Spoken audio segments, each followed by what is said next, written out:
40 million Americans live in poverty, and we have a higher poverty rate than Finland, Sweden, Netherlands, Germany, France, Spain, and Canada. Yet Donald Trump wants you to believe that the economy is doing great. But I do want to talk about the economy, sir, here at home, and I wonder what grade you would give A plus. A plus. Yeah, A plus, plus, plus, plus, plus. Well, it's interesting. Grocery costs are up 30%, rent costs have spiked, childcare costs $10,000 or more per child per year. Health insurance already hikes up every few months, and it could soon become astronomically more expensive. College is a mortgage with a diploma stapled to it. This should not be normal. The rich are obliterating the middle and lower class into an inability to live. And that's why I keep seeing videos like this in my feed. Why is it that I have to work 40 hours a week just so I can have a place to live? 40 hours a week makes me $2,000 a month, and my rent is $1,660. So I work 40 hours a week so I can have a 2-bedroom apartment and an extra $300 a month. Like, it doesn't cover my phone, internet, food, you know? So not only do I not have any extra money, but just working makes me so exhausted that I don't have time either. Like, I get off work at 5:30, come home, and I'm just so tired. Anything that I need to do outside of work, I then just push off to like the weekend, and I'm like, I'm just too tired to do this after work. I'll wait until Saturday. So then I end up with so much to do on the weekend that ends up having to be split into 2 days. So I have to do stuff on both Saturday and Sunday. So then I don't get a day off. I don't get a day to relax. I don't get to decompress. So it is really like working 7 days a week, constantly.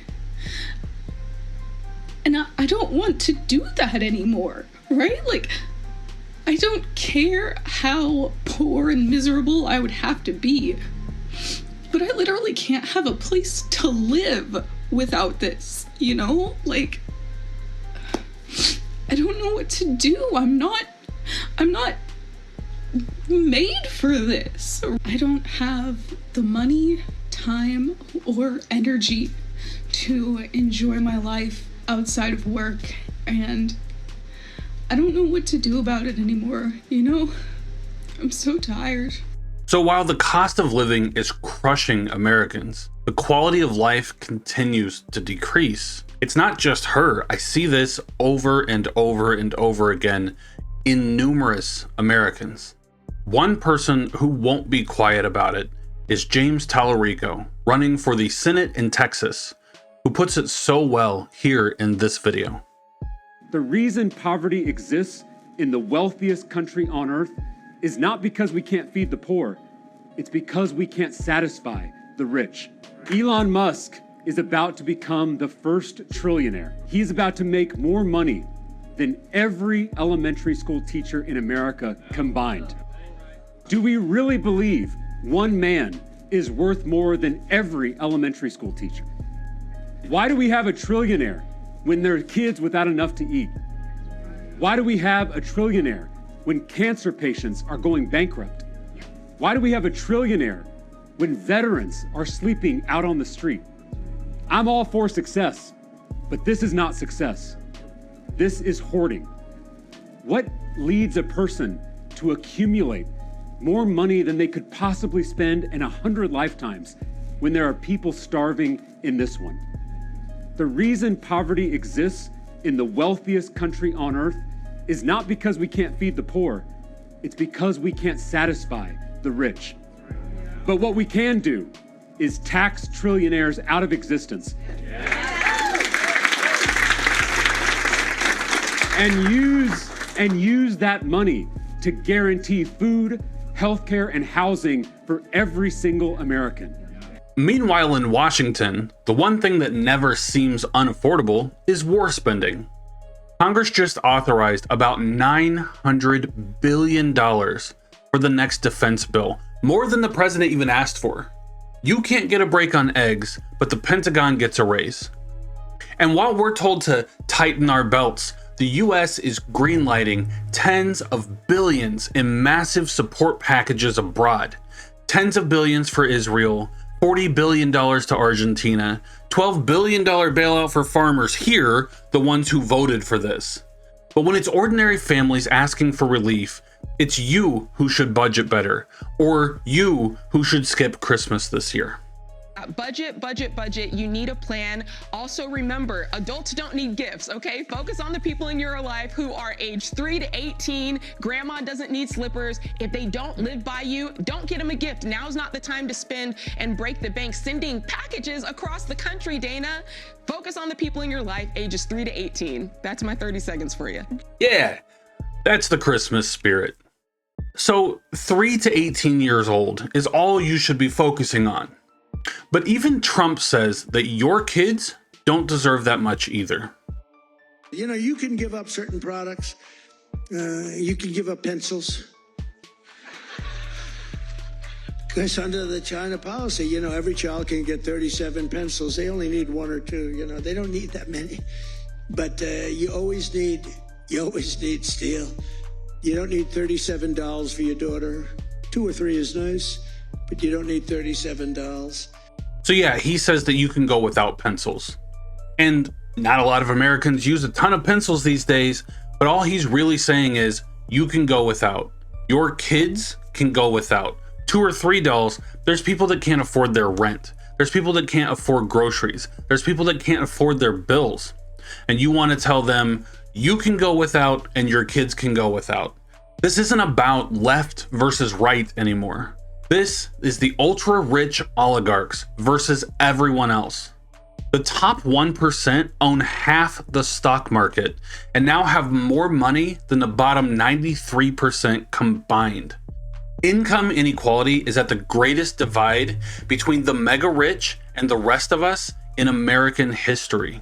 What we do not, as a nation, talk about, but people want to hear more about, is the fact that you have a handful, a small number of extraordinarily wealthy people. Elon Musk now owns more wealth than the bottom 52% of American households. Now, just deal with that. One guy, more wealth than the bottom 52% of American households. Don't you think that might be a subject of enormous discussion and debate? The outrageous nature, the inequality of that, the power that goes to that. You cannot run away from that issue. It is insane that the top 1% owns more wealth than the bottom 93%. Billionaires are flourishing, never done better.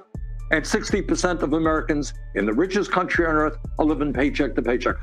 It is really rather remarkable when you have somebody who is a pathological liar, who thinks he can convince people that what they are seeing with their own eyes when they walk into a grocery store, or when they pay their rent, when they try to send their kids to college, or when they're paying for healthcare, that their eyes are deceiving them. So I think every time he opens his mouth telling the American people that what they are seeing is wrong, I think it makes people realize how far out of touch he is with reality. Now, what I will say, the reality that he is living in fact, is a reality where the economy is doing very, very well for his billionaire friends. So we've got to be clear that while 60% of our people are living paycheck to paycheck, he and his oligarchic friends have never, ever had it so good. So here's the truth that the American oligarchs who own all of your social media, who own all of the media outlets, who lobby Congress for their pocketbooks, here's what they never want you to be able to say out loud. Prices aren't mysteriously high. They're high because power is concentrated, and the people with power are doing great. You're not supposed to win a rigged game. If you feel like you're working harder than ever just to stand still, you are. All the while, Donald Trump is so out of touch, he's trying to tell you that affordability is a scam and a hoax. Think about it. It's the one thing he can't possibly lie to you about. The amount of money that you spend every day, whether it's groceries, insurance, childcare, housing and rent, utility bills, doctor's visits and medication. And he's being told by the RNC and other Republicans behind closed doors that he's going to get slaughtered on this issue in the midterms. And so what's his solution? It's not to fix it. It's to try to lie to you that it's somehow a scam and a hoax.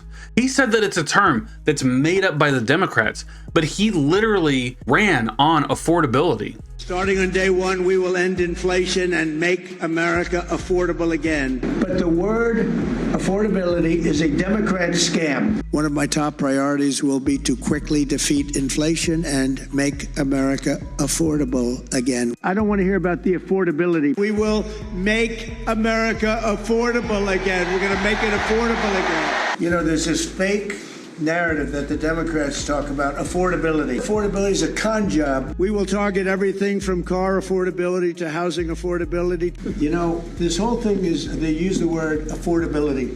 It's a Democrat hoax. You know, there's this fake narrative that the Democrats talk about, affordability. They just say the word. It doesn't mean anything to anybody. They just say it. Affordability. I inherited the worst inflation in history. There was no affordability. Nobody could afford anything. The prices were massively high. Do you remember when we took over eggs? You did a great job on that, Madam Secretary. Agriculture, Brooke. Eggs were 4 or 5 times higher than they had ever been. They said don't order eggs for Easter at the White House. And we ended up doing it. And he's never grocery shopped in his life. Lower than what they were before. But the word affordability is a con job by the Democrats. They say affordable. I watched the other day. Is that how you guys feel? Very low IQ Congress. Your affordability is a con job? Talked about affordability. She had no idea. Their prices were much higher. They're getting close to $2 a gallon. And when gasoline goes down and energy goes down, everything else follows. What the Democrats do is they lie. We are the ones that have done great on affordability. They've done horribly on affordability. The only thing is they go out and they take commercials how under the Democrats you have affordability. It's just the opposite. We have much lower prices than they do. And we only have one thing, beef, because the cattle ranches are doing well. We're going to bring the beef prices down, and they understand that, even if we have to help them out. But the beef also is not a big difference. But every price is down. Saying it over and over does not make it true. Now, he likes to believe that it does. Some of his supporters believe that it does, but it doesn't make it true. The majority of Americans don't buy the shit that he's saying. More videos. It's a con job. I think affordability is the greatest con job. They look at you and they say, affordability. They don't say anything else. Everyone says, oh, their prices were so low. No, they had the worst inflation. But our prices now for energy, but for gasoline are really low. Electricity's coming down. And when that comes down, everything comes down. But the word affordability is a Democrat scam. They say it and then they go into the next subject. And everyone thinks, oh, they had lower prices. No, they had the worst inflation in the history of our country. There was literally COVID. Massive supply chain issues. The entire country completely shut down. I don't know if those are the numbers he's referring to because he's never specific. Just Democrats are bad. Democrats made the inflation awful. They have some of the highest, like the worst affordability numbers. That's just generic. But he wants to convince you that he has the solution and that prices are down. Look, even if he says prices are coming down on electricity, even if that were true, right? It doesn't make a difference if they spiked by 300%, if they tripled, and then all of a sudden they start coming down by 10%, and you can be like, hey, prices are coming down. They've come down 10% in the last, I don't give a shit if they've come down 10%. If they tripled before, then I'm still paying a massive amount compared to what I used to. And I'm not making any more money at my job. I'm not making any more income. My wage has stagnated. And between inflation and the cost of living, there's no possible way that that little bit that it has come down, if it has, there's no way that that affects me in the way that all of the massive inflation has. But again, I don't even think they've come down. I don't know what numbers he's looking at. I don't know if he's talking about the massive billionaire energy companies are saying so, but everything is more expensive. You know it, I know it. Anyone that lives in America knows that it's much more expensive. But yet he wants to try to pull the wool over your eyes and piss on your leg and tell you that it's raining. And it's insane. This is the one thing he can't just lie his way out of. There's a lot of things that he lies terribly about that we could bring facts and we could try to argue facts and whatnot. But when it really comes down to it, the American people in general know on a day-to-day basis that they are living paycheck to paycheck, that they are living in poverty, that they are not sure that they're going to be able to afford things at the end of the month, that they're not going to be able to afford Christmas, that they're not going to be able to afford vacations, that they're not going to be able to buy a house, that they're not going to be able to put anything into their savings. And Americans know that. You can't lie your way out of it. Go fucking fix it. Like, go fix it. Right now, we're seeing about a 2.9% inflation annualized, right? Like since the September one, it's delayed. We're not getting those new numbers. But Donald Trump is telling the American people to deny their own lived experience. And everyone loves when a billionaire who was born into massive wealth lectures them on their own affordability, right? Telling us to ration, telling us to ration baby dolls once again, right? Yes. And the thing is, the reason why he'll never have an I feel your pain moment is because that would require him to do something he's incapable of, not just show empathy, but to admit failure, admit that his tariffs have backfired spectacularly, admit that costs are increasing in groceries, electricity. I think I saw it was 5%. It is up, and 46% of Americans say this is the worst cost of living crisis they've ever seen. 37% of his own voters say that. Some of them might have been at the rally last night, and then he's up there trying to act like this is some giant hoax. And again, he won't admit failure, and that is going to be his undoing. The billionaire class will never feel the pain of ordinary Americans. People that were born into wealth, that will always have wealth, they have no idea what the real American experience is like. The American dream is dead. It is dead. We've been lied to for a generation or more about go to school, get good grades, go to college, get a job, you could buy a house, you can have children, you can live prosperously, and then you can retire and you can be healthy. All of that is a lie. And the generations are feeling the pain of that. But the economy is doing well because the stock market goes up. But that's literally just the top 1% that owns, again, half of the stock market. Those are the people that the money goes up for. And it's not even about your 401k or anything. It's not even about your retirement. It's not about your social security. It's literally these massively wealthy people that are doing so well in the stock market. They're the ones that the country is doing good for. The billionaires and the nearly trillionaires in this country, soon to be, in a couple of years, we will have multiple trillionaires in this country.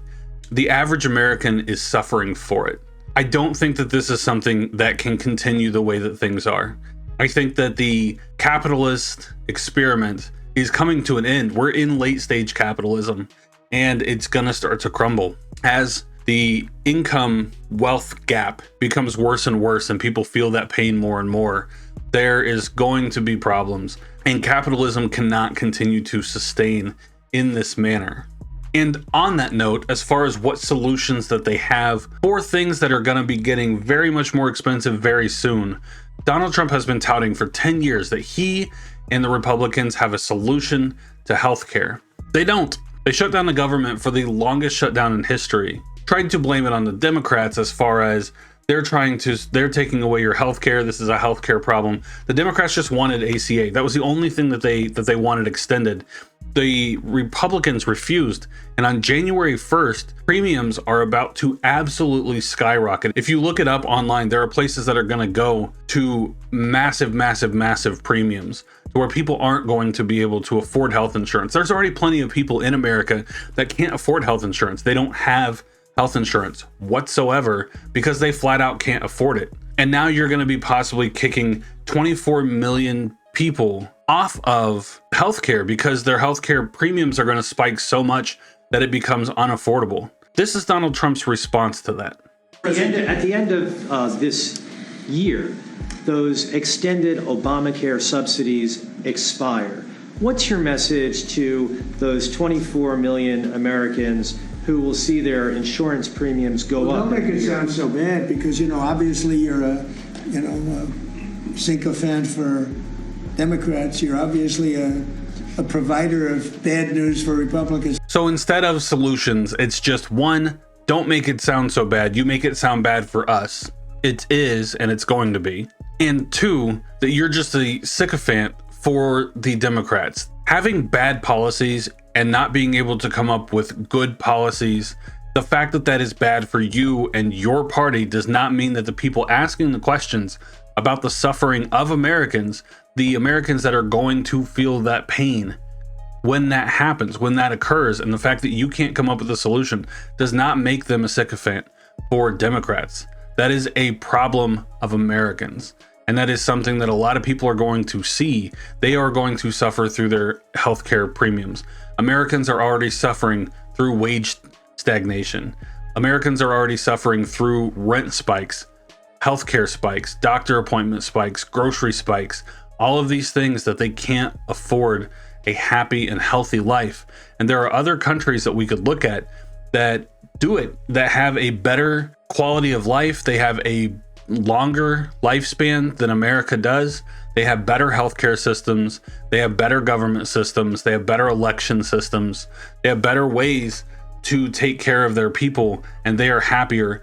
I don't understand how we are the richest nation on earth and we can't figure that out. And realistically, it really comes down to class warfare.